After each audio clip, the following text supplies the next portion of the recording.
আসসালামু আলাইকুম। বৃষ্টির দিনে যেভাবে খিচুড়ি রান্না করে খাবেন, চলুন সেই রেসিপি শেয়ার করা যাক।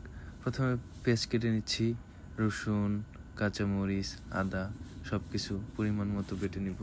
আপনার যতটুকু খিচুড়ি লাগবে সেই অনুযায়ী আপনি কেটে নেবেন সব কিছু। তারপর আলু কেটে নিচ্ছি, পরিমাণ মতো লাউ, কুমড়া, পাতাকপি কেটে নিচ্ছি। তারপরে চাল নিয়ে নিলাম। আর সবথেকে খিচুড়ির যে মজার ব্যাপারটা হচ্ছে, আপনি যতটুকু চাল নেবেন তার অর্ধেক ডাল নেবেন, তাহলে 100% খিচুড়ির মজা হবে। আর আজকে আমাদের ছিল সবজি খিচুড়ি, সেই জন্য সবগুলো সবজি ফ্রেশভাবে ধুয়ে নিচ্ছি। ধুয়ে তারপর মশলা, হলুদের গুঁড়া, জিরের গুঁড়া, মরিচের গুঁড়া, সব কিছু, ধনিয়ার গুঁড়া সব কিছু দিয়ে নিলাম। দেওয়ার পর সব কিছু পরিমাণ মতো দিব, পরিমাণ মতো লবণ দিব। লবণ দেওয়ার পর আমরা যে ধুয়ে নিয়েছিলাম সবজিগুলো ঢেলে দিব, এবং সাথে আমাদের যে মশলা রেডি করে রাখছিলাম, আদা, রসুন, মরিচ, পেঁয়াজ সব কিছু দিয়ে পরিমাণ মতো তেল দিয়ে ভালোভাবে মেখে নিতে হবে। ভালোভাবে মেখে নিয়ে সব কিছু একবারে মিক্স করে নিব।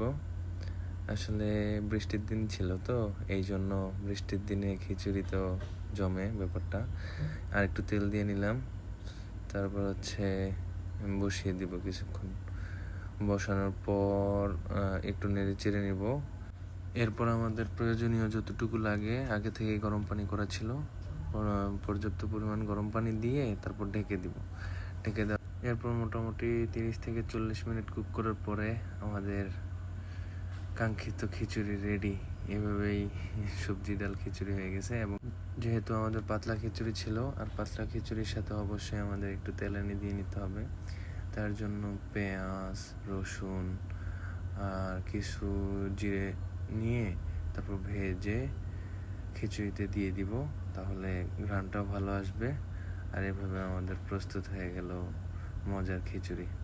আপনারাও ট্রাই করতে পারেন। আর অবশ্যই খিচুড়ির সাথে ডিম ভাজি না হইলে হয় না। তার জন্য পেঁয়াজ কুচি, মরিচ কুচি, ডিম দিয়ে দিব। তারপরে একটা প্যানে গরম তেল দিয়ে ডিমটা ভেজে নিব। আর আমাদের অবশ্যই ডিমটা না হলে হয় না, খিচুড়ির সাথে অবশ্যই ডিমটা লাগে। তো এই ছিল আজকের ভিডিও। ভালো থাকবেন।